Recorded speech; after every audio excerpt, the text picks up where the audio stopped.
ਜਿਹੜੀ ਯੂਐਸਏ ਦੇ ਨਾਲ ਤੇ ਮੈਂ ਹਾਂ ਪ੍ਰਵੀਨ ਸ਼ਰਮਾ ਲੈ ਕੇ ਹਾਜ਼ਰ ਹਾਂ ਪ੍ਰੋਗਰਾਮ ਅਪਡੇਟ ਅਮਰੀਕਾ ਪ੍ਰੋਗਰਾਮ ਦੇ ਵਿੱਚ ਅਮਰੀਕਾ ਦੇ ਨਾਲ ਵਿਸ਼ਵ ਭਰ ਦੇ ਵਿੱਚ ਵਾਪਰੀਆਂ ਅਹਿਮ ਖਾਸ ਘਟਨਾਵਾਂ ਖਬਰਾਂ ਦੇ ਬਾਰੇ ਜਾਣਕਾਰੀਆਂ ਸਾਂਝੀਆਂ ਕਰਨ ਦੇ ਲਈ ਜੁੜ ਚੁੱਕੇ ਨੇ ਹਰਜੋਤ ਸਿੰਘ ਖਾਲਸਾ ਜੀ। ਹਰਜੋਤ ਸਿੰਘ ਜੀ, ਸਤਿ ਸ਼੍ਰੀ ਅਕਾਲ, ਸਵਾਗਤ ਹੈ ਜੀ। ਸਤਿ ਸ਼੍ਰੀ ਅਕਾਲ, ਧੰਨਵਾਦ ਜੀ ਆਇਆਂ ਨੂੰ। ਪੰਜਾਬੀ ਰੇਡੀਓ ਯੂਐਸਏ ਦੇ ਜਿੰਨੇ ਵੀ ਸਰੋਤੇ ਸਾਡੇ ਸਾਰੇ ਹੀ AM ਸਟੇਸ਼ਨਸ, FM ਸਟੇਸ਼ਨਸ, ਘਰਾਂ ਦੇ ਵਿੱਚ ਰੇਡੀਓ ਸੈਟਸ ਦੇ ਰਾਹੀਂ, ਟੈਲੀਫੋਨ ਦੇ ਰਾਹੀਂ, ਫੇਸਬੁੱਕ, YouTube ਦੇ ਉੱਤੇ ਲਾਈਵ ਦੇਖ ਰਹੇ ਹੋ, ਸੁਣ ਰਹੇ ਹੋ, ਸਾਰਿਆਂ ਨੂੰ ਜੀ ਆਇਆਂ ਨੂੰ ਤੇ ਬਹੁਤ ਹੀ ਪਿਆਰ ਤੇ ਸਤਿਕਾਰ ਭਰੀ ਸਤਿ ਸ਼੍ਰੀ ਅਕਾਲ। ਸਰੋਤਿਓ, ਅੱਜ ਜੂਨ ਦੀ 5 ਤਰੀਕ ਆ, ਦਿਨ ਬੁੱਧਵਾਰ ਆ, ਤੇ ਤੁਹਾਡੇ ਲਈ ਸਵੇਰ ਦਾ ਅਪਡੇਟ ਅਮਰੀਕਾ ਪ੍ਰੋਗਰਾਮ ਲੈ ਕੇ ਹਾਜ਼ਰ ਹੋਏ ਆ ਜੀ। ਅਪਡੇਟ ਅਮਰੀਕਾ ਪ੍ਰੋਗਰਾਮ ਨੂੰ ਸਪਾਂਸਰ ਕਰਦੇ ਨੇ ਖਾਲਸਾ ਇੰਸ਼ੋਰੈਂਸ ਏਜੰਸੀ ਵਾਲੇ, ਜਿਨ੍ਹਾਂ ਤੋਂ ਤੁਸੀਂ ਹਰ ਤਰੀਕੇ ਦੀ ਇੰਸ਼ੋਰੈਂਸ ਲੈ ਸਕਦੇ ਹੋ।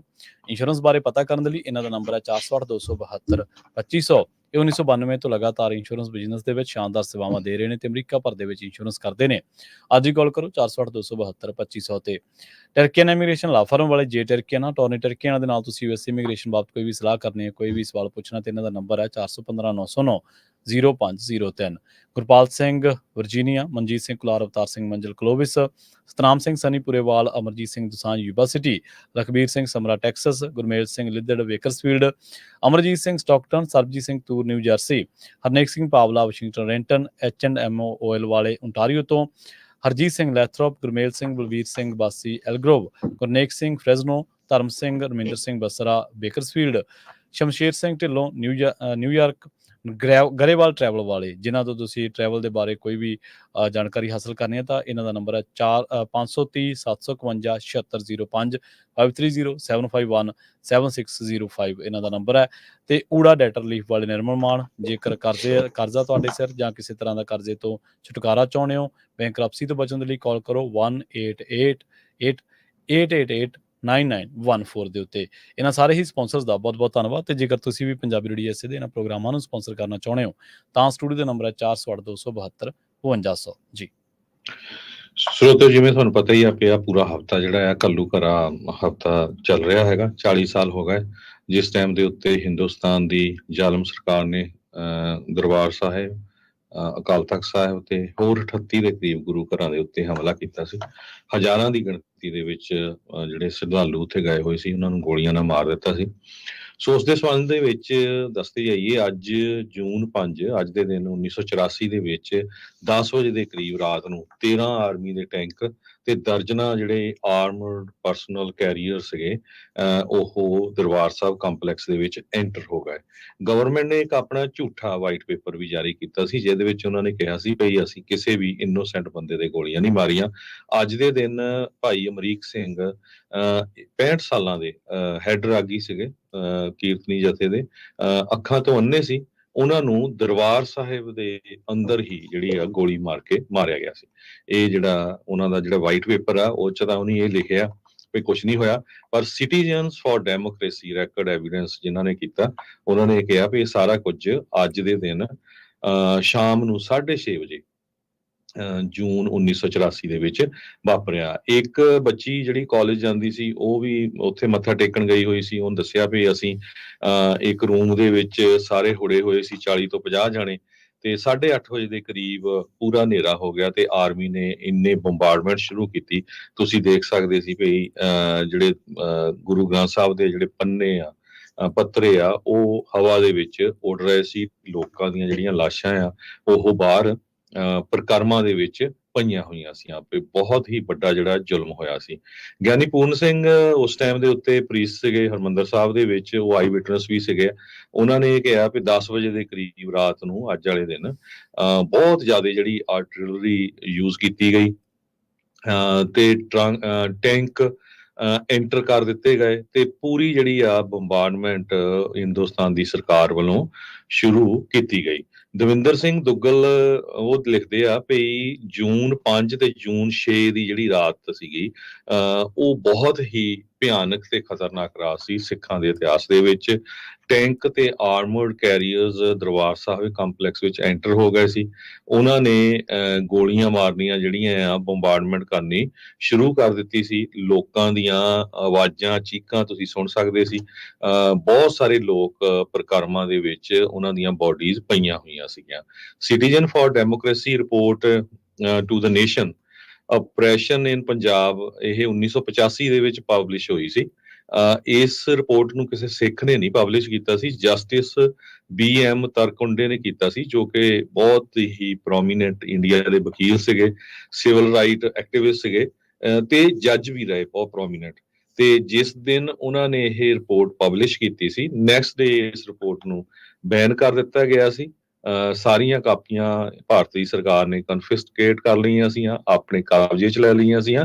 ਈਵਨ ਜਿਹੜੇ ਇਹ ਜੱਜ ਸਾਹਿਬ ਸੀਗੇ, ਜਸਟਿਸ BM ਤਰਕੁੰਡੇ, ਉਹਨਾਂ ਨੂੰ ਅਰੈਸਟ ਕਰ ਲਿਆ। ਕੱਲਾ ਅਰੈਸਟ ਨਹੀਂ ਕੀਤਾ, ਉਹਨਾਂ ਦੇ ਉੱਤੇ ਦੇਸ਼ ਧਰੋਹ ਦੇ ਚਾਰਜਸ, ਸੈਡੀਸ਼ਨ ਦੇ ਚਾਰਜਸ ਵੀ ਲਾਏ ਗਏ ਸੀ ਇੱਕ ਹਿੰਦੂ ਜੱਜ ਦੇ ਉੱਤੇ, ਜਿਸ ਨੇ ਸਿੱਖਾਂ ਦੇ ਲਈ ਇੱਕ ਹਾਂ ਦਾ ਨਾਰਾ ਮਾਰਿਆ ਸੀ।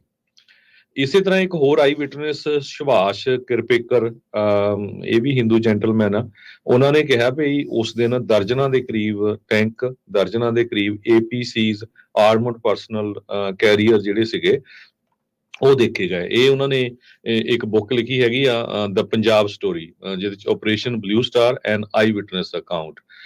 ਗਿਆਨੀ ਪੂਰਨ ਸਿੰਘ ਉਹਨਾਂ ਨੇ ਵੀ ਇਹ ਕਿਹਾ ਵੀ ਸਿਰਫ 40 ਤੋਂ 50 ਜਿਹੜੇ ਨੌਜਵਾਨ ਸੀਗੇ, ਜਿਹੜੇ ਉਸ ਟਾਈਮ ਫਾਈਟ ਕਰ ਰਹੇ ਸੀਗੇ, ਜਿੱਥੇ ਹਿੰਦੁਸਤਾਨ ਦੀ ਸਰਕਾਰ ਲੋਕਾਂ 'ਚ ਝੂਠ ਦਾ ਜਿਹੜਾ ਇੰਨਾ ਪ੍ਰਚਾਰ ਕਰਕੇ ਸਿੱਖਾਂ ਨੂੰ ਕਿ ਉੱਥੇ ਦਾ ਬਹੁਤ ਵੱਡਾ ਜਿਹੜਾ ਅੱਤਵਾਦੀਆਂ ਦਾ ਸੰਗਠਨ ਇਕੱਠਾ ਹੋਇਆ ਸੀ, ਕਰਦੀ ਰਹੀ ਹੈਗੀ ਆ। ਸੋ ਇਹ ਜਿਹੜੀਆਂ ਅੱਜ ਦੇ ਦਿਨ ਜੋ ਕੁਝ ਵਾਪਰਿਆ, ਇਹ ਰਿਪੋਰਟਸ ਮੈਂ ਤੁਹਾਡੇ ਨਾਲ ਸਾਂਝੀਆਂ ਕੀਤੀਆਂ। ਸੋ ਸਾਨੂੰ ਸਾਰਿਆਂ ਨੂੰ ਜੋ ਤੀਜਾ ਘੱਲੂਘਾਰਾ ਉੱਥੇ ਦੀ ਸਰਕਾਰ ਨੇ ਕੀਤਾ, ਉਹ ਕਦੇ ਵੀ ਭੁੱਲਣਾ ਨਹੀਂ ਚਾਹੀਦਾ।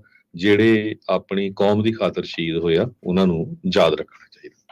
ਜੀ ਬਿਲਕੁਲ, ਭਾਰਤੀ ਜ਼ਾਲਮ ਸਰਕਾਰ ਨੇ ਇਹ ਬੜਾ ਵਹਿਸ਼ੀਆਨਾ ਕਾਰਾ ਜਿਹੜਾ ਕੀਤਾ ਸੀਗਾ, ਜਿਹਦੀ ਵਿਸ਼ਵ ਭਰ ਦੇ ਵਿੱਚ ਸਿੱਖਾਂ ਦੇ ਨਾਲ ਨਾਲ, ਪੰਜਾਬੀਆਂ ਦੇ ਨਾਲ ਨਾਲ ਹਰ ਮਨੁੱਖਤਾਵਾਦੀ ਬੰਦੇ ਨੇ, ਹਰ ਉਸ ਬੰਦੇ ਨੇ ਜਿਹੜਾ ਹਰ ਫਿਰਕੇ ਦਾ ਧਰਮ ਦਾ ਸਤਿਕਾਰ ਕਰਦਾ, ਉਹਨੇ ਲਾਹਨਤਾਂ ਪਾਈਆਂ ਸੀ। ਤੇ ਉਸ ਤੋਂ ਬਾਅਦ ਆਪਾਂ ਦੇਖਦੇ ਹਾਂ ਬਹੁਤ ਸਾਰਾ, ਕੱਲਾ ਉਹੀ ਨਹੀਂ ਜ਼ੁਲਮ ਹੋਇਆ, ਉਸ ਤੋਂ 12-15 ਸਾਲਾਂ ਬਾਅਦ ਵੀ ਪੰਜਾਬੀਆਂ ਦੇ ਉੱਤੇ ਜ਼ੁਲਮ ਹੁੰਦਾ ਰਿਹਾ। ਉਸ ਤੋਂ ਬਾਅਦ ਇੱਕ ਹੋਰ ਪੰਜਾਬ ਦੀ ਕੁਰਸੀ ਦੇ ਉੱਤੇ ਸੱਤਾਧਾਰੀ ਬਹਿੰਦਾ, ਜਿਹੜਾ ਪੰਜਾਬ ਦੇ ਵਿੱਚ ਸਿੱਖਾਂ ਦੀ ਜਵਾਨੀ ਦਾ ਜਿਹੜਾ ਘਾਣ ਕਰਦਾ, ਉਹਨਾਂ ਦਾ ਸ਼ਿਕਾਰ ਕਰਦਾ, ਤੇ ਉਸ ਤੋਂ ਬਾਅਦ ਉਹਨੂੰ ਵੀ ਜਿਹੜਾ ਇਸ ਜਹਾਨ ਦੇ ਵਿੱਚੋਂ ਕੂਚ ਕਰਨਾ ਪੈਂਦਾ। ਸੋ ਸੈਂਟਰ ਦੀ ਸਰਕਾਰ ਦੀ ਇੱਕ ਸਾਜ਼ਿਸ਼, ਇੱਕ ਸ਼ਰਾਰਤ ਜਿਹੜੀ ਥੋਪੀ ਗਈ ਸੀ ਪੰਜਾਬ ਦੇ ਉੱਤੇ, ਉਹਦੀ ਸਿੱਖਾਂ ਨੇ, ਪੰਜਾਬੀਆਂ ਨੇ ਬਹੁਤ ਵੱਡੀ ਜਿਹੜੀ ਕੀਮਤ ਆ ਉਹ ਅਦਾ ਕੀਤੀ। ਤੇ ਇਸ ਤੋਂ ਵੀ ਦੁਖਦਾਈ ਪੱਖ ਇਹ ਹੈ ਕਿ ਅੱਜ ਤੱਕ ਇਹਨਾਂ ਗੱਲਾਂ ਨੂੰ ਭਾਰਤੀ ਸਰਕਾਰਾਂ ਨੇ, ਕਿਸੇ ਵੀ ਸੱਤਾਧਾਰੀ ਪਾਰਟੀ ਨੇ ਕਦੇ ਐਡਰੈਸ ਨਹੀਂ ਕੀਤਾ, ਇਹਨੂੰ ਛੋਹਣ ਦਾ ਯਤਨ ਨਹੀਂ ਕੀਤਾ। ਤੇ ਹੁਣ ਤੁਸੀਂ ਇਹ ਜਿਹੜਾ ਖਲਾਅ ਹੋਇਆ ਸੀ, ਇਹ ਜਿਹੜਾ ਨੁਕਸਾਨ ਹੋਇਆ ਸੀ, ਉਹ ਤੁਸੀਂ ਲੋਕ ਸਭਾ ਚੋਣਾਂ ਦੇ ਵਿੱਚ ਵੀ ਦੇਖਿਆ ਕਿ ਜਦੋਂ ਲੋਕਾਂ ਨੂੰ ਲੱਗਿਆ ਕਿ ਸਾਡੀ ਪੰਥ ਦੇ ਵਿੱਚ ਕੋਈ ਸਾਡਾ ਹਮਦਰਦੀ ਨਹੀਂ ਹੈ, ਸਾਡੀ ਕੋਈ ਗੱਲ ਨਹੀਂ ਸੁਣਦਾ, ਤਾਂ ਉਹਨਾਂ ਨੇ ਫਿਰ ਰਵਾਇਤੀ ਧਿਰਾਂ ਨੂੰ ਤਿਆਗ ਕੇ, ਰਵਾਇਤੀ ਸਿਆਸਤਦਾਨਾਂ ਨੂੰ ਤਿਆਗ ਕੇ, ਉਹਨਾਂ ਨੇ ਉਹਨਾਂ ਲੋਕਾਂ ਨੂੰ ਚੁਣ ਲਿਆ, ਉਹਨਾਂ ਲੋਕਾਂ ਨੂੰ ਆਪਣੇ ਆਗੂ ਬਣਾਇਆ। ਹਾਲਾਂਕਿ ਉਹਨਾਂ ਦੀ ਪਰਫਾਰਮੈਂਸ ਕਿਹੋ ਜਿਹੀ ਰਹਿੰਦੀ ਹੈ, ਇਹਦੇ ਤੇ ਵੀ ਸਾਰਿਆਂ ਦੀ ਨਜ਼ਰ ਤਾਂ ਰਹੂਗੀ। ਉਹਨਾਂ ਲੋਕਾਂ ਨੂੰ ਆਪਣਾ ਆਗੂ ਚੁਣਿਆ ਜਿਨ੍ਹਾਂ ਦੇ ਬਾਰੇ ਉਹਨਾਂ ਨੂੰ ਲੱਗਦਾ ਕਿ ਇਹ ਸਾਡੇ ਵਰਗੇ ਨੇ, ਇਹਨਾਂ ਦੇ ਨਾਲ ਸਾਡੇ ਵਾਂਗੂ ਹੋਈ ਹੈ, ਤੇ ਇਹ ਜਾ ਕੇ ਹੁਣ ਸਾਡੀ ਗੱਲ ਜਿਹੜੀ ਆ ਉਹ ਕਰਨਗੇ। ਸੋ ਅੱਜ ਤੱਕ 40 ਸਾਲ ਬਾਅਦ ਇੱਕ ਬਹੁਤ ਵੱਡੀ ਘਟਨਾ, ਇੱਕ ਬਹੁਤ ਵੱਡਾ ਦੁਖਾਂਤ, ਜਿਹੜਾ ਹਾਲੇ ਤੱਕ ਭਾਰਤੀ ਮਸ਼ੀਨਰੀ, ਭਾਰਤੀ ਸਟੇਟ ਨੇ ਐਡਰੈਸ ਹੀ ਨਹੀਂ ਕੀਤਾ, ਉਹਨੂੰ ਛੋਹਿਆ ਹੀ ਨਹੀਂ ਗਾ। ਨਿਆਂ ਦੇਣਾ ਤਾਂ ਬਹੁਤ ਦੂਰ ਦੀ ਗੱਲ ਹੈ। ਜੀ ਆਪਾਂ ਹੁਣ ਅਗਲੀਆਂ ਕੁਝ ਖਬਰਾਂ ਵੱਲ ਚੱਲੀਏ। ਪ੍ਰੈਜ਼ੀਡੈਂਟ ਜੋ ਬਾਈਡਨ ਹੋਣਾ ਦੀ ਅੱਜ ਵਾਲ ਸਟਰੀਟ ਜਰਨਲ ਨੇ ਇੱਕ ਰਿਪੋਰਟ ਛਾਪੀ ਆ ਉਹਨਾਂ ਦੇ ਸੰਬੰਧ ਦੇ ਵਿੱਚ। ਕਹਿੰਦੇ ਭਈ ਬੰਦ ਦਰਵਾਜ਼ਿਆਂ ਦੇ ਪਿੱਛੇ ਪ੍ਰੈਜ਼ੀਡੈਂਟ ਬਾਈਡਨ ਹੋਣਾ ਦੀ ਜਿਹੜੀ ਸਿਹਤ ਆ, ਜਾਂ ਉਹਨਾਂ ਦੇ ਜਿਹੜੇ ਸਾਈਨ ਆ, ਉਹ ਸਲਿਪਿੰਗ ਸ਼ੋ ਹੁੰਦੇ ਹੈਗੇ ਆ। 81 ਸਾਲਾਂ ਦੇ ਬਜ਼ੁਰਗ ਪ੍ਰੈਜ਼ੀਡੈਂਟ ਜੋ ਬਾਈਡਨ ਹੋਣੀ ਕਾਫੀ ਸਿਆਣੇ ਹੋ ਗਏ ਆ।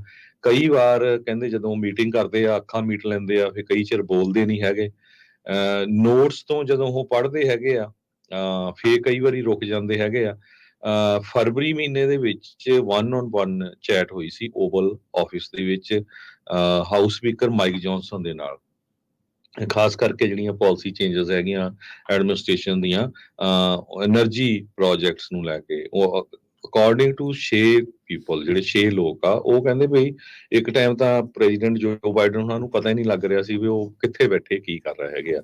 ਸੋ ਇਹ ਇੱਕ ਬਹੁਤ ਵੱਡਾ ਜਿਹੜਾ ਇਸ਼ੂ ਹੈਗਾ ਆ ਪ੍ਰੈਜ਼ੀਡੈਂਟ ਜੋ ਬਾਈਡਨ ਉਹਨਾਂ ਦੀ ਸਿਹਤ ਦਾ, ਕਿਉਂਕਿ ਉਹ ਪ੍ਰੈਜ਼ੀਡੈਂਸ਼ੀਅਲ ਇਲੈਕਸ਼ਨ ਜਿਹੜੇ ਕੈਂਡੀਡੇਟ ਹੈਗੇ ਆ ਡੈਮੋਕ੍ਰੈਟਿਕ ਪਾਰਟੀ ਦੇ, ਨਵੰਬਰ 'ਚ ਜਿਹੜੀਆਂ ਇਲੈਕਸ਼ਨ ਹੋਣੀਆਂ, 81 ਸਾਲਾਂ ਦੇ ਹੋ ਗਏ ਆ, ਤੇ ਉਹ ਕਿਸ ਤਰ੍ਹਾਂ ਜਿਹੜਾ ਰਨ ਕਰੂਗੇ। ਸੋ ਇਹ ਡੈਮੋਕ੍ਰੇਟਸ ਜਿਹੜੇ ਆ ਇਸ ਜਿਹੜੇ ਇਸ਼ੂ ਨੂੰ ਲੈ ਕੇ ਫਿਕਰਮੰਦ ਹੈਗੇ। ਰਿਪਬਲਿਕਨ ਤਾਂ ਬਲੇਮ ਕਰ ਹੀ ਰਹੇ ਹੈਗੇ ਆ ਵੀ ਨਹੀਂ ਉਹਨਾਂ ਦੀ ਏਜ ਬਹੁਤ ਜ਼ਿਆਦਾ, ਹਾਲਾਂਕਿ ਪ੍ਰੈਜ਼ੀਡੈਂਟ ਟਰੰਪ ਉਹਨਾਂ ਦੀ ਵੀ ਏਜ 77 ਸਾਲ ਦੇ ਕਰੀਬ ਹੈਗੀ ਆ, ਉਹਨਾਂ ਦੀ ਜਿਹੜੀ ਏਜ ਕਾਫੀ ਹੈਗੀ ਆ। ਤੇ ਇਸੇ ਤਰ੍ਹਾਂ ਹੁਣ ਜਿਹੜਾ ਪ੍ਰੈਜ਼ੀਡੈਂਟ ਜੋ ਬਾਈਡਨ ਹੋਣਾ ਨੇ ਇਮੀਗ੍ਰੇਸ਼ਨ ਨੂੰ ਲੈ ਕੇ ਨਵਾਂ ਐਗਜ਼ੀਕਿਊਟਿਵ ਆਰਡਰ ਜਾਰੀ ਕੀਤਾ, ਐਗਜ਼ੈਕਟਲੀ ਸੇਮ ਜਦੋਂ ਪ੍ਰੈਜ਼ੀਡੈਂਟ ਟਰੰਪ ਨੇ ਕੀਤਾ ਸੀ ਉਹਦੇ ਇਹ ਰੌਲਾ ਪਾਉਂਦੇ ਸੀ ਜੀ ਰੇਸਿਸਟ ਹੈਗਾ ਆ ਪ੍ਰੈਜ਼ੀਡੈਂਟ ਟਰੰਪ, ਜੰਗਲਿਆਂ 'ਚ ਜਿਹੜੇ ਆ ਬੱਚੇ ਉਹਨਾਂ ਨੂੰ ਬੰਦ ਕੀਤਾ ਹੋਇਆ ਆ, ਐਗਜ਼ੈਕਟਲੀ ਆਲਮੋਸਟ ਸੇਮ ਆ। ਹੁਣ ਉਹਨਾਂ ਦੀ ਹੀ ਪਾਰਟੀ ਦੇ, ਬਾਈਡਨ ਉਹਨਾਂ ਦੀ ਪਾਰਟੀ ਦੇ ਬਹੁਤ ਸਾਰੇ ਲੋਕ ਕਹਿੰਦੇ ਆ ਵੀ ਇਹਦੇ ਨਾਲ ਤਾਂ ਜਿਹੜਾ ਯੂਐਸ ਦਾ ਬਾਰਡਰ ਆ ਉੱਥੇ ਬਹੁਤ ਜ਼ਿਆਦਾ ਜਿਹੜੀ ਆ ਕੇਓਸ ਹੋਊਗਾ, ਬਹੁਤ ਜ਼ਿਆਦਾ ਨੱਠ ਭੱਜ ਹਫਰਾ ਤਫਰੀ ਇਦਾਂ ਦਾ ਹੋਊਗਾ, ਸਫਰਿੰਗ ਬਹੁਤ ਜ਼ਿਆਦਾ ਹੋਊਗੀ। ਪਰ ਕਿਉਂਕਿ ਇਲੈਕਸ਼ਨ ਦਾ ਮੁੱਦਾ ਆ, ਨੰਬਰ 1 ਮੁੱਦਾ ਆ ਇਸ ਟਾਈਮ ਅਮਰੀਕਾ ਦੇ ਵਿੱਚ। ਪ੍ਰੈਜ਼ੀਡੈਂਟ ਬਾਈਡਨ ਹੋਣਾ ਦੇ 4 ਸਾਲਾਂ ਦੇ ਦੌਰਾਨ 8 ਮਿਲੀਅਨ ਲੋਕ, 80 ਲੱਖ ਲੋਕ ਇਲੀਗਲੀ ਕ੍ਰਾਸ ਕਰਕੇ ਬਾਰਡਰ 'ਚ ਆਏ ਹੈਗੇ। ਇਹ ਇੱਕ ਬਹੁਤ ਵੱਡਾ ਨੰਬਰ ਹੈਗਾ। ਜੀ ਜਿਹੜੇ ਲੋਕ ਲੀਗਲੀ ਆਉਂਦੇ ਆ ਉਹਨਾਂ ਦੀਆਂ ਐਪਲੀਕੇਸ਼ਨਾਂ ਬਹੁਤ ਡਿਲੇ ਹੋ ਰਿਹਾ। ਜਿਹੜੇ ਲੋਕ H1 ਵੀਜ਼ੇ ਦੇ ਉੱਤੇ ਆ ਉਹਨਾਂ ਨੂੰ ਤਾਂ ਕਹਿੰਦੇ 60 70 ਸਾਲ ਗ੍ਰੀਨ ਕਾਰਡ ਨਹੀਂ ਮਿਲਣਾ। ਸੋ ਬਹੁਤ ਸਾਰਾ ਜਿਹੜਾ ਬ੍ਰੇਨ ਡਰੇਨ ਵੀ ਹੋ ਰਿਹਾ ਆ। ਉਹ ਲੋਕ ਸੋਚਦੇ ਵੀ ਜੇ ਸਾਨੂੰ ਇੰਨੇ ਸਾਲ ਲੱਗ ਜਾਣੇ ਆ ਗ੍ਰੀਨ ਕਾਰਡ ਮਿਲਣ ਨੂੰ ਤੇ ਸਾਡੀ ਕੀ ਸਿਚੁਏਸ਼ਨ ਹੋਊਗੀ, ਕਹਾਂ ਨਿਆਣਿਆਂ ਦੀ ਕੀ ਹੋਊਗੀ। ਬਹੁਤ ਸਾਰੇ ਗੁਆਂਢੀ ਮੁਲਕ ਕੈਨੇਡਾ 'ਚ ਜਾ ਰਹੇ ਆ, ਉੱਥੇ ਸਿਟੀਜ਼ਨਸ਼ਿਪ ਲੈ ਰਹੇ ਆ, ਈਵਨ ਦੋ ਉਹ 90% ਜਿਹੜੇ H1 ਵੀਜ਼ੇ ਵਾਲੇ ਕੈਨੇਡਾ ਮੂਵ ਹੋਏ ਆ ਉਹ ਅਮਰੀਕਨ ਕੰਪਨੀਆਂ ਲਈ ਕੰਮ ਕਰਦੇ ਆ, ਪਰ ਟੈਕਸ ਹੁਣ ਉਹ ਕਿਉਂਕਿ ਕੈਨੇਡਾ ਦੇ ਸਿਟੀਜ਼ਨ ਹੋ ਗਿਆ ਉੱਥੇ ਭਰਦੇ ਆ, ਕੰਮ ਅਮਰੀਕਨ ਕੰਪਨੀਆਂ ਲਈ ਕਰਦੇ ਆ। ਜਿਹੜਾ ਇਸ ਮੰਗਲਵਾਰ ਨੂੰ ਐਗਜ਼ੀਕਿਊਟਿਵ ਆਰਡਰ ਪ੍ਰੈਜ਼ੀਡੈਂਟ ਬਾਈਡਨ ਹੋਣਾ ਵੱਲੋਂ ਜਾਰੀ ਕੀਤਾ ਗਿਆ ਸੀ, ਇਹ ਕਹਿੰਦੇ ਵੀ ਟੈਂਪਰੇਰੀਲੀ ਹੈਗਾ ਆ, ਪਰ ਕਹਿੰਦੇ ਵੀ ਬਾਰਡਰ ਦੇ ਉੱਤੇ ਲੋਕਾਂ ਨੂੰ ਫੜਾਂਗੇ, ਕਿਹੜੇ ਮੁਲਕ ਦੇ ਉੱਤੋਂ ਆਏ ਹੈਗੇ ਆ ਤੇ ਉਹਨਾਂ ਨੂੰ ਵਾਪਸ ਕੀਤਾ ਜਾਊਗਾ। ਜੇ ਉਹ ਕੋਈ 2500 ਨੰਬਰ ਦੱਸਦਾ ਆ, 2500 ਤੋਂ ਵੱਧ ਆਉਂਦੇ ਆ, ਕੋਈ 1500 ਦੇ ਕਰੀਬ ਜਿਹੜਾ ਆ ਨੰਬਰ ਦੱਸ ਰਿਹਾ ਹੈਗਾ। ਇਹ ਕਿਦਾਂ ਦਾ ਹੋਇਆ ਵੀ ਜਿਹੜੇ 2500 ਆ ਗਏ ਜਾਂ 1500 ਆ ਗਏ ਤੁਸੀਂ ਐਂਟਰ ਆ, ਜੇ 2501 ਨੰਬਰ ਹੈਗਾ ਤਾਂ ਤੁਹਾਨੂੰ ਫੜ ਕੇ ਵਾਪਸ ਜਿਹੜਾ ਕੀਤਾ ਜਾਊਗਾ। ਸੋ ਬਹੁਤ ਸਾਰੇ ਜਿਹੜੇ ਡੈਮੋਕ੍ਰੇਟਸ ਆ, ਈਵਨ ACLU, ਉਹ ਇਹ ਕਹਿ ਰਹੇ ਆ ਵੀ ਇਹ ਤਾਂ ਪ੍ਰੈਜ਼ੀਡੈਂਟ ਟਰੰਪ ਹੋਣਾ ਦੇ ਟਾਈਮ ਦੀ ਜਿਹੜੀ ਪਾਲਿਸੀ ਹੈਗੀ ਆ। ਸੋ ਇਹ ਨਹੀਂ ਕਰਨਾ ਚਾਹੀਦਾ ਹੈਗਾ। ਪ੍ਰੈਜ਼ੀਡੈਂਟ ਡੋਨਲਡ ਟਰੰਪ ਹੋਣਾ ਨੇ ਆਪਣੀ ਪ੍ਰੈਜ਼ੀਡੈਂਸੀ ਦੇ ਦੌਰਾਨ section 212F of immigration national act, ਇਹਦੇ ਅੰਡਰ ਜਿਹੜਾ ਆ ਲੋਕਾਂ ਨੂੰ ਰੋਕਿਆ ਸੀਗਾ। ਉਹਦੇ 'ਚ ਮੁਸਲਿਮ ਬੈਨ ਕਰਕੇ ਵੀ ਜਾਣਿਆ ਗਿਆ। ਮੋਸਟਲੀ ਜਿਹੜੀਆਂ ਮਿਡਲ ਈਸਟਰਨ ਤੇ ਅਫਰੀਕਨ ਕੰਟਰੀਜ਼ ਤੋਂ ਲੋਕ ਆਉਂਦੇ ਹੈਗੇ ਆ। ਤੇ ਇੱਕ ਟਾਈਮ ਦੇ ਉੱਤੇ ਤਾਂ ਪ੍ਰੈਜ਼ੀਡੈਂਟ ਜੋ ਬਾਈਡਨ ਹੋਣਾ ਨੇ ਇਹ ਕਿਹਾ ਸੀ ਭਈ ਜੀ ਮੈਂ ਕਦੇ ਵੀ ਇਮੀਗ੍ਰੈਂਟਸ ਨੂੰ ਡੈਮੋਨਾਈਜ਼ ਨਹੀਂ ਕਰੂੰਗਾ। I will never demonize immigrants. I will never separate children from their families at the border. I will not ban people from this country because of their religious belief. ਹੁਣ ਸੇਮ ਪਾਲਿਸੀ ਦੇ ਉੱਤੇ ਆ ਗਏ ਹੈਗੇ ਆ। Trump ਉਹਨਾਂ ਦੀਆਂ ਪਾਲਿਸੀਆਂ ਨੂੰ ਤਾਂ ਕਈ ਹਿਟਲਰ ਦੀਆਂ ਪਾਲਿਸੀਆਂ ਦੇ ਨਾਲ ਕੰਪੇਅਰ ਕਰਦੇ ਸੀਗੇ, ਪਰ ਹੁਣ ਤੁਸੀਂ ਕਹਿ ਰਹੇ ਆ ਵੀ ਤੁਹਾਡੀ ਵੀ ਜਿਹੜੀ ਪਾਲਿਸੀ ਆਲਮੋਸਟ ਸੇਮ ਹੋਊਗੀ। ਸੋ ਇਹ ਇੱਕ ਇਲੈਕਸ਼ਨ ਮੁੱਦਾ ਹੀ ਆ ਵੀ ਜਾਂ ਸੱਚਮੁੱਚ ਹੀ ਤੁਸੀਂ ਜਿਹੜਾ ਅਮਰੀਕਾ ਦਾ ਬਾਰਡਰ ਆ ਉਹਨੂੰ ਸਿਕਿਉਰ ਕਰਨਾ ਚਾਹੁੰਦੇ ਹੈਗੇ ਆ। ਬਿਲਕੁਲ ਇਹ 'ਚ ਕੋਈ ਸ਼ੱਕ ਨਹੀਂ, ਅਮਰੀਕਾ ਨੂੰ ਬਹੁਤ ਸਾਰੇ ਇਮੀਗ੍ਰੈਂਟਸ ਦੀ ਵੀ ਜ਼ਰੂਰਤ ਆ, ਪਰ ਉਹਦੇ ਲਈ ਕੋਈ ਨਾ ਕੋਈ ਜਿਹੜਾ ਆ ਲੀਗਲ ਇਮੀਗ੍ਰੇਸ਼ਨ ਜਿਹੜੀ ਆ ਉਹਦੇ ਲਈ ਕੋਈ ਤਰੀਕਾ ਅਪਣਾਉਣਾ ਚਾਹੀਦਾ। ਜਿਸ ਤਰ੍ਹਾਂ ਆਪਣੇ ਗੁਆਂਢੀ ਮੁਲਕ ਕੈਨੇਡਾ, ਆਸਟ੍ਰੇਲੀਆ, ਨਿਊਜ਼ੀਲੈਂਡ, ਚਾਹੇ ਉਹ ਪੁਆਇੰਟ ਬੇਸ ਸਿਸਟਮ ਆ, ਚਾਹੇ ਕੋਈ ਵੀ ਸਿਸਟਮ ਹੈਗਾ। ਹੁਣ ਜਿਨ੍ਹਾਂ ਨੇ ਲੀਗਲੀ ਆਉਣਾ ਆ ਉਹਨਾਂ ਦੀ ਜਿਹੜੀ ਸਿਚੁਏਸ਼ਨ ਇਹ ਆ ਵੀ ਕਿਸੇ ਨੂੰ ਕੋਈ ਵਿਆਹ ਕਰਾਉਂਦਾ 2 ਸਾਲ ਲੱਗਦੇ ਸੀ, ਡੇਢ ਉਹਨਾਂ ਨੂੰ 4-4 ਸਾਲ ਲੱਗ ਰਹੇ ਆ। ਜਿਹੜਾ ਬਾਰਡਰ ਤੋਂ ਆ ਜਾਂਦਾ ਉਹ ਨੈਕਸਟ ਡੇ ਆ ਕੇ ਤੇ ਹੁਣ ਅਗਲਿਆਂ ਨੂੰ ਪਤਾ ਵੀ ਥੋੜੇ ਦਿਨਾਂ 'ਚ ਫਿਰ 5 ਸਾਲ ਦਾ ਜਿਹੜਾ ਵਰਕ ਪਰਮਿਟ ਮਿਲ ਜਾਂਦਾ ਹੈਗਾ ਆ। ਸੋ ਪ੍ਰੈਜ਼ੀਡੈਂਟ ਜੋ ਬਾਈਡਨ ਹੋਣਾ ਦੇ ਇਸ ਆਰਡਰ ਪਾਸ ਕਰਨ ਤੋਂ ਬਾਅਦ ਉਹਨਾਂ ਦੇ ਹੀ ਪਾਰਟੀ ਦੇ ਕਈ ਕਾਂਗਰਸਮੈਨ, ਸੈਨੇਟਰ ਤੇ ਉਹਨਾਂ ਵਾਈਟ ਹਾਊਸ ਦੇ ਵਿੱਚ ਕੰਮ ਕਰਨ ਵਾਲੇ ਲੋਕ ਇਹ ਕਹਿ ਰਹੇ ਆ ਵੀ ਇਹ ਬਿਲਕੁਲ ਗਲਤ ਹੈਗਾ, ਇਹ ਤੁਹਾਨੂੰ ਜਿਹੜਾ ਇਦਾਂ ਦਾ ਨਹੀਂ ਕਰਨਾ ਚਾਹੀਦਾ ਹੈਗਾ। ਕਹਿੰਦੇ ਪਈ ACLU ਜੋ ਅਮਰੀਕਨ ਸਿਵਲ ਲਿਬਰਟੀ ਯੂਨੀਅਨ ਆ, ਉਹਨਾਂ ਨੇ ਆਲਰੇਡੀ ਅਨਾਉਂਸ ਕਰਤਾ ਵੀ ਅਸੀਂ ਇਸ ਆਰਡਰ ਨੂੰ ਚੈਲੰਜ ਕਰਨ ਜਾ ਰਹੇ ਹੈਗੇ ਆ, ਵੀ ਇਹ ਲੀਗਲ ਨਹੀਂ ਹੈਗਾ। ਜੀ ਅਗਲੀ ਖਬਰ ਦੇ ਵੱਲ ਵਧੀਏ ਤੇ ਅਗਲੀ ਖਬਰ ਲੈਬਨਾਨ ਤੋਂ ਆ ਰਹੀ ਹੈ। ਉੱਥੇ ਯੂਐਸ ਅੰਬੈਸੀ ਉੱਤੇ ਇੱਕ ਬੰਦੂਕਧਾਰੀ ਨੇ ਹਮਲਾ ਕਰ ਦਿੱਤਾ। ਜਦੋਂ ਉੱਥੇ ਸੁਰੱਖਿਆ ਦਸਤਿਆਂ ਦੇ ਨਾਲ ਇਹਦੇ ਜਿਹੜੇ ਫਾਇਰ ਐਕਸਚੇਂਜ ਹੋਏ ਆ ਤੇ ਉਹਨਾਂ ਦੇ ਵਿੱਚ ਉਹ ਜ਼ਖਮੀ ਦੱਸਿਆ ਗਿਆ। ਲੈਬਨਾਨ ਆਰਮੀ ਨੇ ਇਹ ਗੱਲ ਦੱਸੀ ਹੈ ਤੇ ਦੱਸਿਆ ਜਾ ਰਿਹਾ ਜਿਹੜੀਆਂ ਰਾਈਟਰਸ ਜਾਂ ਏਪੀ ਜਿਹੜੀਆਂ ਗੱਲਾਂ ਨੂੰ ਰਿਪੋਰਟ ਕਰ ਰਹੇ ਨੇ, ਉਹਨਾਂ ਨੇ ਕਿਹਾ ਕਿ ਇਹ ਜਿਹੜਾ ਬੰਦੂਕਧਾਰੀ ਸੀਗਾ ਇਹਨੇ ਅਵਕਾਰ ਉੱਥੇ ਜਿਹੜਾ ਸਿਟੀ ਹੈ ਜਿੱਥੇ ਇਹ ਜਿਹੜੀ ਅੰਬੈਸੀ ਸੀਗੀ ਲੈਬਨਾਨ ਦੇ ਵਿੱਚ, ਤੇ ਉੱਥੇ ਉਹਨਾਂ ਇਲਾਕਿਆਂ ਦੇ ਵਿੱਚ ਇਹਨੇ ਇਸ ਹਮਲੇ ਨੂੰ ਅੰਜਾਮ ਦਿੱਤਾ ਹੈ। ਹਾਲੇ ਉਹਦਾ ਮੋਟਿਵ ਜਿਹੜਾ ਉਹ ਪਤਾ ਨਹੀਂ ਲੱਗਿਆ, ਉਹਨੇ ਕਿਉਂ ਹਮਲਾ ਕੀਤਾ। ਮੋਟਿਵ ਜਿਹੜਾ ਉਹ ਇਮੀਡੀਏਟਲੀ ਕਲੀਅਰ ਨਹੀਂ ਲਿਖ ਰਹੀਆਂ ਜਿਹੜੀਆਂ ਉੱਥੋਂ ਦੀਆਂ ਵੈਬਸਾਈਟਸ ਨੇ ਜਾਂ ਏਪੀ ਜਿਹੜਾ ਲਿਖ ਰਹੀ ਆ। ਇਹਨਾਂ ਨੇ ਇਹ ਜ਼ਰੂਰ ਲਿਖਿਆ ਕਿ ਉਹਦੀ ਸ਼ਰਟ ਤੇ ਜਿਹੜੀ ਉਹਨੇ ਪਾਈ ਹੋਈ ਸੀ ਉਹਦੇ ਉੱਤੇ ਇਸਲਾਮਿਕ ਸਟੇਟ ਲਿਖਿਆ ਹੋਇਆ ਸੀਗਾ, ਅਰਬਿਕ ਭਾਸ਼ਾ ਦੇ ਵਿੱਚ ਤੇ ਇੰਗਲਿਸ਼ ਦੇ ਵਿੱਚ, ਜਿਹਨੂੰ ਆਈ ਤੇ ਐਸ ਕਹਿ ਸਕਦੇ ਹਾਂ ਆਪਾਂ। ਤੇ ਇਸਲਾਮਿਕ ਸਟੇਟ ਨੇ ਪਰ ਹਾਲੇ ਤੱਕ ਇਹਦਾ ਜਿਹੜਾ ਅਟੈਕ ਦਾ ਕਲੇਮ ਹੈ ਉਹ ਨਹੀਂ ਕੀਤਾ ਕਿ ਅਸੀਂ ਕੀਤਾ ਜਾਂ ਕਿਸੇ ਹੋਰ ਗਰੁੱਪ ਨੇ। ਪਰ ਹਾਂ, ਇਹਨਾਂ ਜਿਹੜਾ ਦੱਸਿਆ ਜਾ ਰਿਹਾ ਕਿ ਇੱਕ ਜੋਏ ਐਬਡੋ ਹੈ ਜਿਹੜਾ ਕਿ ਉੱਥੇ ਨੇੜੇ ਹੀ ਗੈਸ ਸਟੇਸ਼ਨ ਉੱਤੇ ਕੰਮ ਕਰਦਾ। ਉਹਨੇ ਕਿਹਾ ਕਿ ਮੈਂ ਘੱਟੋ ਘੱਟ 15 ਤੋਂ 20 ਜਿਹੜੇ ਗਨ ਫਾਇਰ ਰਾਊਂਡ ਹੈ ਉਹ ਸੁਣੇ ਸੀਗੇ ਜਦੋਂ ਮੈਂ ਇੱਥੇ ਕੰਮ ਕਰ ਰਿਹਾ ਸੀਗਾ। ਪਰ ਉਸ ਤੋਂ ਬਾਅਦ ਮੈਨੂੰ ਪਤਾ ਲੱਗਿਆ ਕਿ ਛੇਤੀ ਇੱਕ ਜ਼ਖਮੀ ਬੰਦੇ ਨੂੰ ਪੁਲਿਸ ਜਿਹੜੀ ਉਹ ਚੱਕ ਕੇ ਲਿਜਾ ਰਹੀ ਸੀਗੀ। ਤੇ ਇਹ ਜਿਹੜੇ ਉੱਥੋਂ ਦੇ ਇੱਕ ਅੰਬੈਸੀ ਸਿਕਿਉਰਿਟੀ ਗਾਰਡ ਹੈ ਜਿਹੜਾ ਕਿ ਹੈ ਤਾਂ ਲੈਬਨਾਨ ਦਾ ਹੀ ਸੀਗਾ, ਉਹ ਜ਼ਰੂਰ ਇਸ ਹਮਲੇ ਦੇ ਵਿੱਚ ਜਿਹੜਾ ਉਹ ਜ਼ਖਮੀ ਹੋਇਆ। ਆਪਾਂ ਨੂੰ ਪਤਾ ਹੀ ਹੈ ਕਿ ਇਹ ਜਿਹੜੇ ਇਲਾਕੇ ਨੇ ਇਹਨਾਂ ਦੇ ਵਿੱਚ ਲੈਬਨਾਨ ਦੇ ਵਿੱਚ ਹਿਜ਼ਬੁੱਲਾ ਜਿਹੜੇ ਮਿਲੀਟੈਂਟਸ ਨੇ, ਇਜ਼ਰਾਈਲੀ ਜਿਹੜੇ ਫੋਰਸਿਸ ਨੇ, ਉਹਨਾਂ ਦੇ ਵਿਚਕਾਰ ਪਿਛਲੇ ਕਈ ਸਮੇਂ ਤੋਂ ਲੰਬੇ ਸਮੇਂ ਤੋਂ ਜਿਹੜੀ ਇੱਕ ਤਰੀਕੇ ਨਾਲ ਵਾਰ ਆ ਜਾਂ ਜੰਗ ਆ ਉਹ ਚੱਲ ਰਹੀ ਆ। ਤੇ ਇਹ ਜਿਹੜੇ ਇਲਾਕੇ ਨੇ ਜਿਹੜੇ ਜਿੱਥੇ ਯੂਐਸ ਐਮਬੈਸੀ ਆ, ਉਹਨਾਂ ਇਲਾਕਿਆਂ ਦੇ ਵਿੱਚ ਤਾਂ ਖਾਸ ਕਰਕੇ ਸੀਰੀਅਨ ਬਾਰਡਰ ਦੇ ਵੀ ਨੇੜੇ ਮੰਨਿਆ ਜਾਂਦਾ ਹੈ। ਤੇ ਜਿਹੜਾ ਇਹ ਈਸਟਰਨ ਲੈਬਨਾਨ ਦਾ ਬਾਰਡਰ ਹੈ, ਟਾਊਨ ਆਫ ਮਜ਼ਦਾਲ ਲਿਖਿਆ ਅੰਜ਼ਾਰ, ਜਿਹੜਾ ਕਿ ਜਿੱਥੇ ਇਹ ਜਿਹੜਾ ਰਹਿੰਦਾ ਸੀਗਾ ਬੰਦੂਕਧਾਰੀ, ਜਿਹੜਾ ਜਿੱਥੋਂ ਦੇ ਸ਼ਹਿਰ ਦਾ ਇਹ ਦੱਸਿਆ ਗਿਆ। ਇਹ ਸੀਰੀਅਨ ਨੈਸ਼ਨਲ ਦੱਸਿਆ ਜਾ ਰਿਹਾ ਤੇ ਇਹਨੇ ਬੇਸ਼ੱਕ ਜਿਹੜੀ ਜਾਕਟ ਪਾਈ ਹੋਈ ਸੀ ਉਹ ਤਾਂ IS ਦੀ ਸੀ, ਪਰ ਕਿਉਂਕਿ ਹਾਲੇ ਤੱਕ ਕਿਸੇ ਵੀ ਜਥੇਬੰਦੀ ਨੇ ਜਾਂ ਕਹਿ ਲਓ ਕਿਸੇ ਵੀ ਖਾੜਕੂ ਜਾਂ ਉੱਥੋਂ ਦੀ ਜਥੇਬੰਦੀ ਨੇ, ਟੈਰਰਿਸਟ ਜਥੇਬੰਦੀ ਨੇ ਇਹਨੂੰ ਹਜੇ ਕਲੇਮ ਨਹੀਂ ਕੀਤਾ ਕਿ ਅਸੀਂ ਕੀਤਾ। ਪਰ ਹਾਂ, ਉਸ ਤੋਂ ਬਾਅਦ ਕਹਿੰਦੇ ਕਿ ਹਾਲਾਤ ਜਿਹੜੇ ਨੇ ਜ਼ਰੂਰ ਆਮ ਵਰਗੇ ਹੋਣ ਆਪੇ ਨੇ। ਤੇ ਯੂਐਸ ਅੰਬੈਸੀ ਦੇ ਸਪੋਕਸ ਪਰਸਨ ਨੇ ਵੀ ਇਸ ਮਾਮਲੇ ਦੇ ਵਿੱਚ ਇਹ ਗੱਲ ਕਹੀ ਹੈ ਕਿ ਇਨਸਾਈਡ ਅੰਬੈਸੀ ਦੇ ਕੋਈ ਨੁਕਸਾਨ ਜਿਹੜਾ ਉਹ ਨਹੀਂ ਹੋਇਆ।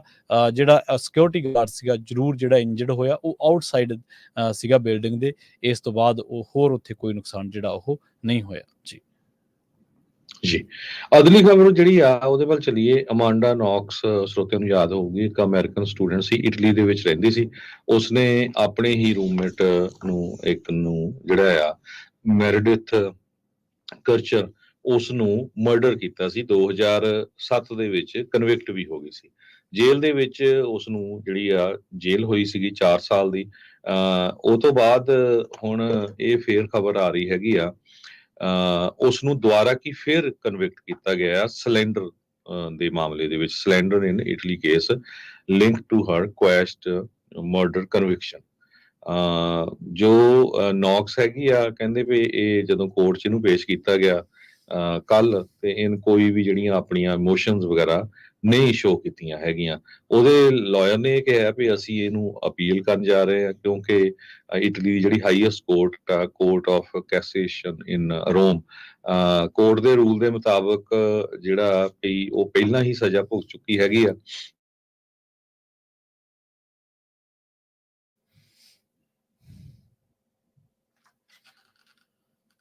ਜੀ ਬਿਲਕੁਲ, ਤੇ ਆਪਾਂ ਗੱਲਬਾਤ ਕਰ ਰਹੇ ਹਾਂ ਕੁਝ ਖਬਰਾਂ ਨੂੰ ਲੈ ਕੇ। ਅਗਲੀ ਜਿਹੜੀ ਖਬਰ ਆ ਉਹਦੇ ਵੱਲ ਜੀ ਜੀ ਜੀ ਹਰਜੋਤ ਸਿੰਘ ਜੀ, ਤੁਹਾਡੀ ਆਵਾਜ਼ ਦੇ ਵਿੱਚ ਥੋੜੀ ਪ੍ਰੋਬਲਮ ਆ ਗਈ ਸੀ।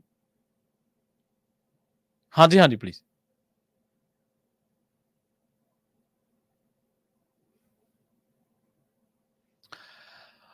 ਇੱਥੇ ਆਪਾਂ ਇੱਕ ਬ੍ਰੇਕ ਦੇ ਲਈ ਰੁਕਦੇ ਹਾਂ। ਬ੍ਰੇਕ ਤੋਂ ਪਾਰ ਇਹਨਾਂ ਖਬਰਾਂ ਤੇ ਜਿਹੜਾ ਸਿਲਸਿਲਾ ਉਹ ਸਾਡਾ ਜਾਰੀ ਰਹੇਗਾ। ਬ੍ਰੇਕ ਤੋਂ ਪਾਰ ਜਿਹੜੀਆਂ ਖਬਰਾਂ ਨੇ ਉਹਨਾਂ ਤੇ ਆਪਾਂ ਚਰਚਾ ਜਾਰੀ ਰੱਖਾਂਗੇ। ਜੁੜੇ ਰਹੋ ਪੰਜਾਬੀ ਰੇਡੀਓ ਇਸੇ ਦੇ ਨਾਲ। ਜਲਦ ਵਾਪਸੀ ਇੱਕ ਸ਼ਾਰਟ ਬ੍ਰੇਕ ਤੋਂ ਬਾਅਦ।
ਤੁਸੀਂ ਜੁੜੇ ਹੋਏ ਹੋ ਪੰਜਾਬੀ ਰੇਡੀਓ USA ਦੇ ਨਾਲ ਤੇ ਇੱਕ ਵਾਰ ਮੁੜ ਤੋਂ ਆਪਣੇ ਨਾਲ ਜੁੜ ਚੁੱਕੇ ਨੇ ਹਰਜੋਤ ਸਿੰਘ ਖਾਲਸਾ ਜੀ। ਹਰਜੋਤ ਸਿੰਘ ਜੀ, ਸਤਿ ਸ੍ਰੀ ਅਕਾਲ, ਸਵਾਗਤ ਹੈ ਜੀ। ਸਤਿ ਸ਼੍ਰੀ ਅਕਾਲ, ਧੰਨਵਾਦ ਜੀ ਆਇਆਂ ਨੂੰ। ਜੀ। ਆਪਣੇ ਗੁਆਂਢੀ ਮੁਲਕ ਜਿਹੜਾ ਮੈਕਸੀਕੋ ਆ, ਜੀ। ਉੱਥੇ ਪਹਿਲੀ ਬੀਬੀ ਜੋ ਆ ਉਹ ਉੱਥੇ ਦੀ ਪ੍ਰੈਜ਼ੀਡੈਂਟ ਇਲੈਕਟ ਹੋਈ ਹੈਗੀ ਆ, ਕਲੌਡੀਆ ਸ਼ੀਨਬੈਮ। ਮੈਕਸੀਕੋ ਦੀ ਫਸਟ ਵੂਮਨ ਪ੍ਰੈਜ਼ੀਡੈਂਟ ਹੋਊਗੀ। ਕੱਲ ਹੀ ਉਹ ਇਲੈਕਟ ਹੋਈ ਆ ਤੇ ਅੱਜ ਇੱਕ ਮੈਕਸੀਕੋ ਦੇ ਸ਼ਹਿਰ ਦੀ ਮੇਅਰ, ਉਹ ਵੀ ਇੱਕ ਲੇਡੀ ਸੀ, ਜੋਲਾਂਡਾ ਸੈਂਚੇਜ਼, ਉਸ ਨੂੰ ਜਿਹੜਾ ਕਿਡਨੈਪ ਕਰ ਲਿਆ ਗਿਆ ਤੇ ਉਸ ਤੋਂ ਬਾਅਦ ਉਸ ਨੂੰ ਮਾਰ ਦਿੱਤਾ ਗਿਆ। ਮੈਕਸੀਕੋ ਦੇ ਵਿੱਚ ਡਰੱਗ ਲਾਰਡਸ ਜੋ ਆ ਉਹ ਆਪਣੀ ਹੀ ਸਰਕਾਰ ਜੋ ਚਲਾਉਂਦੇ ਹੈਗੇ ਆ। ਉੱਥੇ ਜਿਹੜਾ ਕ੍ਰਾਈਮ ਆ ਬਹੁਤ ਜ਼ਿਆਦਾ ਵਧਿਆ ਹੋਇਆ ਆ। ਲੋਕਲ ਮੀਡੀਆ ਕਹਿੰਦੇ ਆ ਵੀ ਉਸ ਨੂੰ 19 ਵਾਰੀ ਗੋਲੀਆਂ ਮਾਰੀਆਂ ਗਈਆਂ ਤੇ ਹਸਪਤਾਲ 'ਚ ਜਾ ਕੇ ਜਿਹੜੀ ਆ ਉਸ ਦੀ ਮੌਤ ਹੋ ਗਈ ਤੇ ਉਹਦਾ ਜਿਹੜਾ ਬੋਡੀਗਾਰਡ ਆ ਉਹ ਵੀ ਨਾਲ ਹੀ ਮਾਰਿਆ ਗਿਆ। ਉਹ ਮਿਸ ਸੈਂਚੇਜ਼ ਨੂੰ ਕਾਫੀ ਲੰਮੇ ਸਮੇਂ ਤੋਂ ਜਿਹੜੀਆਂ ਥ੍ਰੈਟ ਆ ਉਹ ਵੀ ਆ ਰਹੀਆਂ ਸੀ। ਜੀ, ਅਗਲੀ ਖਬਰ ਦੇ ਵੱਲ ਵਧੀਏ ਤੇ ਬੜੀ ਮੰਦਭਾਗੀ ਖਬਰ ਕੈਨੇਡਾ ਤੋਂ ਆ ਰਹੀ ਹੈ। ਕੈਨੇਡਾ ਦੇ ਵਿੱਚ ਸਟੱਡੀ ਵੀਜ਼ੇ ਤੇ 5 ਮਹੀਨਾ ਪਹਿਲਾਂ ਕੈਨੇਡਾ ਗਏ ਤੇ ਸਰੀ ਰਹਿੰਦੇ ਇੱਕ ਪੰਜਾਬੀ ਨੌਜਵਾਨ ਦੀ ਅਚਾਨਕ ਮੌਤ ਹੋਣ ਬਾਰੇ ਪਤਾ ਲੱਗਿਆ। ਜਾਣਕਾਰੀ ਦੇ ਮੁਤਾਬਕ ਦਿਲਰਾਜ ਸਿੰਘ ਚੱਜ 21 ਸਾਲ ਦਾ ਸੀਗਾ ਤੇ ਦੁਰਾਹਾ ਨੇੜਲੇ ਪਿੰਡ ਲੰਦਾ ਦਾ ਵਸਨੀਕ ਸੀਗਾ ਤੇ ਮਾਪਿਆਂ ਦਾ ਇਕਲੌਤਾ ਪੁੱਤਰ ਸੀ।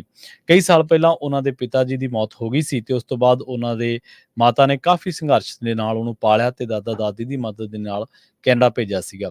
ਉਹ ਸਰੀ ਦੇ ਵਿੱਚ ਆਪਣੇ ਪਿਤਾ ਦੀ ਭੂਆ ਦੇ ਘਰ ਰਹਿੰਦਾ ਸੀਗਾ। ਮ੍ਰਿਤਕ ਦੇ ਰਿਸ਼ਤੇਦਾਰ ਨੇ ਦੱਸਿਆ ਕਿ ਸਵੇਰੇ ਜਦੋਂ ਉਸ ਨੂੰ ਉਠਾਉਣ ਦੀ ਕੋਸ਼ਿਸ਼ ਕੀਤੀ ਗਈ ਤਾਂ ਉਹ ਬੇਹੋਸ਼ ਸੀ। ਉਹਨਾਂ ਵੱਲੋਂ ਐਂਬੂਲੈਂਸ ਸੱਦੀ ਗਈ, ਜਿਸ ਦੇ ਸਟਾਫ ਵੱਲੋਂ ਕੀਤੀ ਗਈ ਜਾਂਚ ਦੇ ਦੌਰਾਨ ਪਤਾ ਲੱਗਿਆ ਕਿ ਉਸ ਦੀ ਮੌਤ ਹੋ ਚੁੱਕੀ ਸੀ। ਅਜੇ ਤੱਕ ਨੌਜਵਾਨ ਦੀ ਮੌਤ ਦਾ ਕਾਰਨ ਜਿਹੜਾ ਉਹ ਨਹੀਂ ਦੱਸਿਆ ਗਿਆ। ਆਪਾਂ ਦੇਖਦੇ ਹਾਂ ਕਿ ਕੈਨੇਡਾ ਦੇ ਵਿੱਚੋਂ ਜਾਂ ਅਮਰੀਕਾ ਦੇ ਵਿੱਚੋਂ ਅਕਸਰ ਹੀ ਜਿਹੜੇ ਪੰਜਾਬੀ ਨੌਜਵਾਨੀ ਦੇ ਨਾਲ ਜਿਹੜੇ ਸਾਡੇ ਉੱਧਰੋਂ ਭੈਣ ਭਰਾ ਆਉਂਦੇ ਨੇ ਪੜ੍ਹਨ ਬੱਚੇ, ਉਹਨਾਂ ਦੇ ਨਾਲ ਇਹੋ ਜਿਹੀਆਂ ਕਈ ਅਣਸੁਖਾਵੀਆਂ ਘਟਨਾਵਾਂ ਵਾਪਰ ਜਾਂਦੀਆਂ ਨੇ। ਪਰ ਹੁਣ ਇਹਨਾਂ ਘਟਨਾਵਾਂ ਦੀ ਗਿਣਤੀ ਕਾਫੀ ਵੱਧ ਚੁੱਕੀ ਆ ਤੇ ਪਿੱਛੇ ਹੁਣ ਪਰਿਵਾਰ ਦੇ ਵਿੱਚ ਉਹਨਾਂ ਦੀ ਮਾਤਾ ਤੇ ਦਾਦਾ ਦਾਦੀ ਰਹਿ ਗਏ ਨੇ, ਜਿਨ੍ਹਾਂ ਦੀ ਜ਼ਿੰਦਗੀ ਦੀ ਇੱਕੋ ਇੱਕ ਉਮੀਦ ਸੀ ਜਿਹੜੀ ਉਹ ਦਿਲਰਾਜ ਸਿੰਘ ਚੱਜ ਸੀ। ਬੜੇ ਸੁਪਨਿਆਂ ਦੇ ਨਾਲ ਉਹਨਾਂ ਨੇ ਇਹਨੂੰ ਭੇਜਿਆ ਸੀ ਨੌਜਵਾਨ ਨੂੰ, ਪਰ ਇਸ ਨੌਜਵਾਨ ਦੀ ਜਦੋਂ ਰਾਤ ਨੂੰ ਸੁੱਤਾ ਪਰ ਸਵੇਰੇ ਉਹਨੂੰ ਉਠਾਇਆ ਤਾਂ ਉਠਾਇਆ ਨਹੀਂ ਜਾ ਸਕਿਆ, ਉਹਦੀ ਮੌਤ ਹੋ ਗਈ। ਜੀ, ਅਗਲੀ ਖਬਰ ਵੱਲ ਚਲੀਏ। ਇੰਡੀਆ ਦੇ ਵਿੱਚ ਇਲੈਕਸ਼ਨ ਦੇ ਰਿਜ਼ਲਟ ਆ ਚੁੱਕੇ ਆ ਜੀ। ਪੂਰੀ ਦੁਨੀਆ ਦੀਆਂ ਅਖਬਾਰਾਂ ਹੁਣ ਆਪਣਾ ਜਿਹੜਾ ਵਿਊ ਪੁਆਇੰਟ ਆ ਉਹ ਦੇ ਰਹੀਆਂ ਹੈਗੀਆਂ। ਅਮਰੀਕਾ ਦੀਆਂ ਟੌਪ ਨੌਚ ਦੀਆਂ ਜਿਹੜੀਆਂ ਅਖਬਾਰਾਂ ਇੱਕ ਟਾਈਮ ਤੇ ਇਹ ਲਿਖਦੀਆਂ ਸੀ ਵੀ ਇੰਡੀਆ ਦਾ ਪ੍ਰਾਈਮ ਮਿਨਿਸਟਰ ਮੋਦੀ ਦੁਨੀਆ ਦਾ ਸਭ ਤੋਂ ਪਪੂਲਰ ਪ੍ਰਾਈਮ ਮਿਨਿਸਟਰ ਹੈਗਾ। ਜੀ ਬਿਲਕੁਲ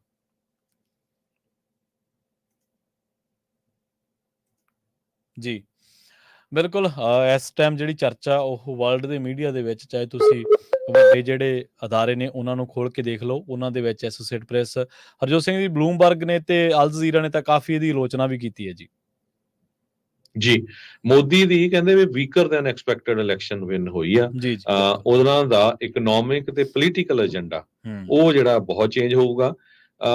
ਜਿਸ ਤਰੀਕੇ ਦੇ ਨਾਲ ਹੇਟ ਫੈਲਾਈ ਗਈ ਮੋਦੀ ਦੀ ਸਰਕਾਰ ਵੱਲੋਂ ਇੰਡੀਆ ਦੇ ਵਿੱਚ ਮਿਨੋਰਟੀਜ਼ ਦੇ ਅਗੇਂਸਟ, ਜਿਨ੍ਹਾਂ 'ਚ ਦਲਿਤ ਵੀ ਸੀ, ਮੁਸਲਮਾਨ ਵੀ ਸੀ, ਸਿੱਖ, ਕਿਸਾਨ, ਕ੍ਰਿਸਚੀਅਨ, ਸਾਰੇ, ਉਸ ਨੇ ਜਿਹੜਾ ਆ ਉਹਨਾਂ ਨੂੰ ਜਿਹੜਾ ਕਾਫੀ ਵੱਡਾ ਲੈਸਨ ਦਿੱਤਾ ਹੈਗਾ। ਕਹਿੰਦੇ ਵੀ ਜਿਹੜੀ ਹਿੰਦੂ ਬੈਲਟ, ਈਵਨ ਜਿੱਥੇ ਭਗਵਾਨ ਰਾਮ ਚੰਦਰ ਜੀ ਉਹਨਾਂ ਦਾ ਜਿਹੜਾ ਇਹਨੀ ਮੰਦਿਰ ਵੀ ਬਣਾਇਆ, ਉਹ ਏਰੀਏ 'ਚ ਵੀ ਇਹਨਾਂ ਦੀ ਜਿਹੜੀ ਬੀਜੇਪੀ ਆ ਉਹ ਹਾਰ ਗਈ ਹੈਗੀ ਆ। ਜੀ ਬਿਲਕੁਲ। ਇਹਨਾਂ ਇਲੈਕਸ਼ਨਾਂ ਦੇ ਵਿੱਚ ਬੀਜੇਪੀ ਨੂੰ ਬਹੁਤ ਤਕੜਾ ਝਟਕਾ ਲੱਗਿਆ। ਬੀਜੇਪੀ ਦੇ ਵਿੱਚ ਜਿਵੇਂ ਆਪਾਂ ਕਾਓ ਬੈਲਟ ਦੀ ਗੱਲ ਕਰੀਏ ਤਾਂ ਕਾਓ ਬੈਲਟ ਦੇ ਵਿੱਚ ਹੀ ਬੀਜੇਪੀ ਨੂੰ ਘੱਟੋ ਘੱਟ 71 ਸੀਟਾਂ ਜਿਹੜੀਆਂ ਨੇ ਉਹ ਘੱਟ ਮਿਲੀਆਂ ਨੇ। ਜੀ ਹਰਜੋਤ ਜੀ। ਸੋ ਜਿਹੜੀ ਮੈਜੋਰਿਟੀ ਆ ਜਿੰਨੀ ਚਾਹੀਦੀ ਉਹ ਤੋਂ ਘੱਟ ਹੈਗੀਆਂ। ਸੋ ਇਹ ਵੀ ਨਹੀਂ ਪਤਾ ਵੀ ਉਹ ਪ੍ਰਾਈਮ ਮਿਨਿਸਟਰ ਬਣ ਵੀ ਪਾਣਗੇ ਕਿ ਨਹੀਂ। ਹੁਣ ਇੱਕ ਟਾਈਮ ਦੇ ਉੱਤੇ ਬੜੇ ਅਖਬਾਰ ਜਿਹੜੇ, ਚਾਹੇ ਅਮਰੀਕਾ ਵਾਲੇ CNBC ਵੀ ਸੀ, ਅੱਜ ਜਿਹੜਾ ਨਿਊਯਾਰਕ ਟਾਈਮ ਨੇ ਵੀ ਲਿਖਿਆ, ਕਹਿੰਦੇ ਵੀ ਮੋਦੀ ਹੁਣੀ ਹੁਣ ਸਟਰਗਲ ਹੀ ਕਰ ਰਹੇ ਹੈਗੇ ਆ ਵੀ ਕੀ ਕੀਤਾ ਜਾਊਗਾ। ਉਹਨਾਂ ਨੇ ਹੁਣ ਜਿਹੜਾ ਕਾਫੀ ਕੁਝ ਲਿਖਿਆ ਹੈਗਾ। ਸਭ ਤੋਂ ਜਿਹੜੇ ਭੁਲੇਖਾ ਬਹੁਤ ਸਾਰੇ ਜਿਹੜੇ ਪੰਜਾਬੀ ਮੂਲ ਦੇ, ਸਿੱਖ ਮੂਲ ਦੇ, ਇਹ ਆ ਵੀ ਮੋਦੀ ਹੁਣੀ ਸਿੱਖਾਂ ਦੇ ਬੜੇ ਦੋਸਤ ਸੀ। ਅਮਰੀਕਾ, ਕੈਨੇਡਾ, ਬਾਹਰਲੇ ਮੁਲਕਾਂ 'ਚ ਵੱਸਦੇ ਸਿੱਖਾਂ ਨੂੰ ਮੋਦੀ ਦੀ ਸਰਕਾਰ ਨੇ ਹੀ ਮਾਰਨਾ ਸ਼ੁਰੂ ਕੀਤਾ ਸੀ। ਇਹ ਉਹਨਾਂ ਨੇ ਖੁਦ ਇੱਕ ਵਾਰੀ ਭਾਸ਼ਣ ਦਿੰਦੇ ਹੋਏ ਦੱਸਿਆ ਵੀ ਸੀ। ਤੇ ਹੁਣ ਅਮਰੀਕਾ ਦੀ ਸਰਕਾਰ ਨੇ ਨਿਖਿਲ ਗੁਪਤਾ ਨੂੰ ਲੈ ਕੇ ਗੋਇਲ ਨੂੰ ਲੈ ਕੇ ਡੋਵਾਲ ਨੂੰ ਲੈ ਕੇ ਸਾਰਾ ਕੁਝ ਬਾਹਰ ਹੋ ਚੁੱਕਾ। ਈਵਨ ਕੱਲ ਗਲੋਬ ਐਂਡ ਮੇਲ ਨੇ ਇੱਕ ਬੜੀ ਸਪੈਸ਼ਲ ਰਿਪੋਰਟ ਛਾਪੀ ਆ ਵੀ ਪਿਛਲੇ ਸਾਲ ਜਿਸ ਤਰ੍ਹਾਂ ਗੁਰਪਤਵੰਤ ਸਿੰਘ ਪੰਨੂ ਉਹਨਾਂ ਨੂੰ ਅਮਰੀਕਾ 'ਚ ਮਾਰਨ ਦੀ ਕੋਸ਼ਿਸ਼ ਕੀਤੀ ਗਈ ਸੀ, ਪਿਛਲੇ ਸਾਲ ਇੱਕ ਖਾਲਿਸਤਾਨੀ ਵਿਚਾਰਧਾਰਾ ਵਾਲੇ ਪਰਿਵਾਰ ਦੇ ਬੱਚੇ ਦਾ ਵਿਆਹ ਸੀ ਤੇ ਉੱਥੇ ਬਹੁਤ ਸਾਰੇ ਉਸ ਵਿਚਾਰਧਾਰਾ ਦੇ ਲੋਕਾਂ ਨੇ ਇਕੱਠੇ ਹੋਣਾ ਸੀ ਤੇ ਉੱਥੇ ਵੀ ਉਹਨਾਂ ਨੂੰ ਮਾਰਨ ਦੀ ਕੋਸ਼ਿਸ਼ ਕੀਤੀ ਗਈ ਹੈਗੀ ਆ, ਜਿਹੜਾ ਚੌਥਾ ਸਸਪੈਕਟ ਜਿਹੜਾ ਫੜਿਆ ਗਿਆ। ਹਾਂਜੀ ਹਾਂਜੀ ਬਿਲਕੁਲ। ਸੋ ਇਹ ਵੀ ਬਾਹਰ ਆਇਆ। ਸੋ ਤੁਸੀਂ ਦੇਖੋ ਵੀ ਕਿੱਦਾਂ ਜਿਹੜੀ ਲੋਕਾਂ ਦੀ ਆਵਾਜ਼ ਆ ਉਸ ਨੂੰ ਦਬਾਉਣ ਦੀ ਕੋਸ਼ਿਸ਼ ਕੀਤੀ ਗਈ ਆ। ਇਸੇ ਤਰ੍ਹਾਂ ਭਾਈ ਅਮਰਤਪਾਲ ਸਿੰਘ ਨੂੰ ਬਿਨਾਂ ਕਿਸੇ ਰੀਜ਼ਨ ਤੇ ਚੱਕ ਕੇ NSA ਲਾ ਦੇਣਾ, ਉਸ ਬੰਦੇ ਨੂੰ 4 ਲੱਖ ਵੋਟਾਂ ਪੈਣੀਆਂ ਤੇ 1,96,000 ਤੋਂ ਵੱਧ ਵੋਟਾਂ ਤੇ ਜਿੱਤਣਾ। ਸਰਬਜੀਤ ਸਿੰਘ ਖਾਲਸਾ ਜਿਹੜੇ ਸ਼ਹੀਦ ਬੇਅੰਤ ਸਿੰਘ ਉਹਨਾਂ ਦੇ ਸਪੁੱਤਰ ਹੈਗੇ ਆ, ਉਹਨਾਂ ਦਾ ਜਿੱਤਣਾ। ਕਸ਼ਮੀਰ ਦੇ ਇੰਜੀਨੀਅਰ ਰਸ਼ੀਦ ਜਿਹੜੇ ਦਿੱਲੀ ਦੀ ਜੇਲ੍ਹ 'ਚ ਬੈਠੇ ਆ, ਉਹਨਾਂ ਦੇ ਉੱਤੇ ਝੂਠੇ ਟੈਰਰਿਜ਼ਮ ਦੇ ਚਾਰਜਸ ਲਾਣੇ, ਉਹ 2 ਲੱਖ ਵੋਟ ਤੇ ਜਿੱਤਿਆ ਹੈਗਾ।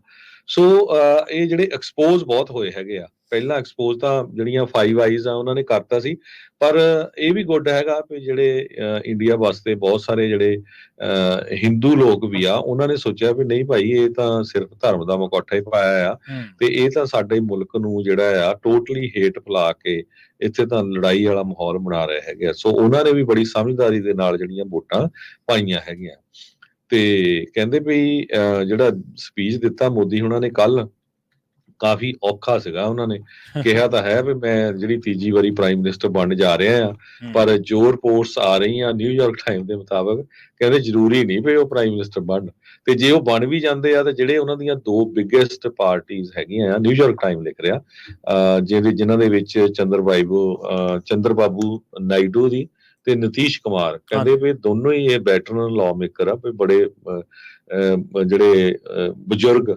ਜਿਹੜੇ ਇਹ ਪੋਲੀਟੀਸ਼ੀਅਨ ਹੈਗੇ ਆ ਤੇ ਟੈਕਨੋਕ੍ਰੈਟ ਮੋਡਰੇਟਸ ਹੈਗੇ ਆ ਤੇ ਇਹਨਾਂ ਨੇ ਪਾਰਲੀਮੈਂਟ 'ਚ ਆਪਣੀ ਜਿਹੜੀ ਆ ਪਾਵਰ ਆ ਉਹ ਕਾਫੀ ਜ਼ਿਆਦਾ ਮੰਗਣੀ ਹੈਗੀ ਆ ਤੇ ਇਹ ਫਿਰ ਜਿਹੜਾ BJP ਆ ਉਹਨਾਂ ਲਈ ਸਿਰਦਰਦੀ ਕਾਫੀ ਵੱਡੀ ਬਣਨਗੇ।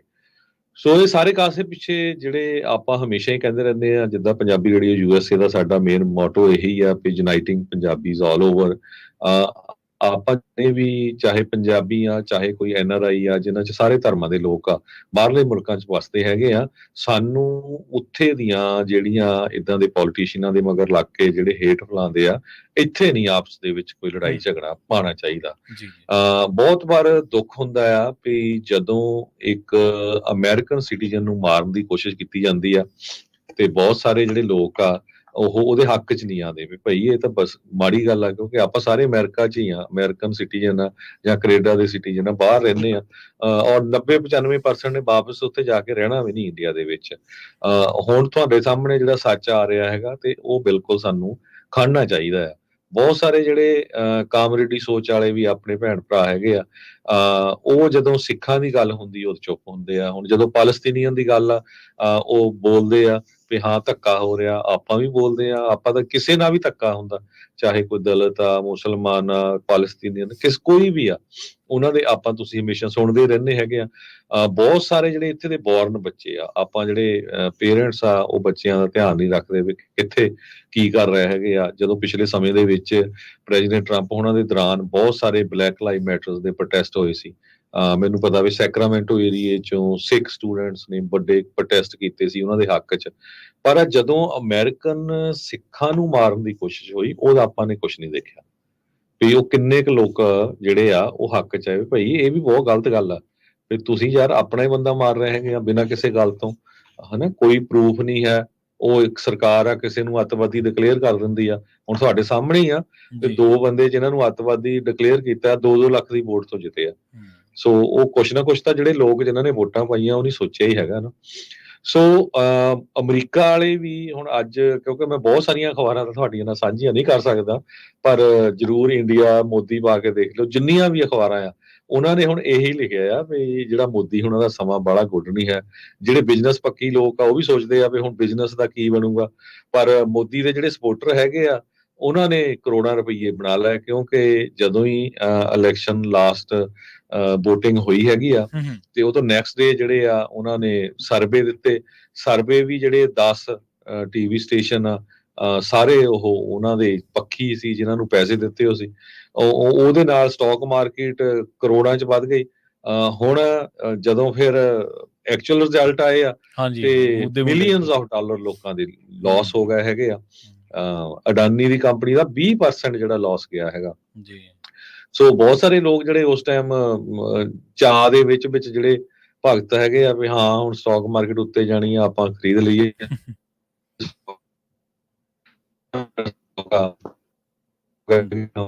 ਜਾਂਦੇ ਜਾਂਦੇ ਉਹ ਕਾਫੀ ਲੋਕਾਂ ਨੂੰ ਰਗੜਾ ਵੀ ਲੱਗ ਗਿਆ। ਸੋ ਇਹ ਸਾਰਾ ਕੁਝ ਦੇਖਣ ਵਾਲੀ ਗੱਲ ਹੈਗੀ ਆ।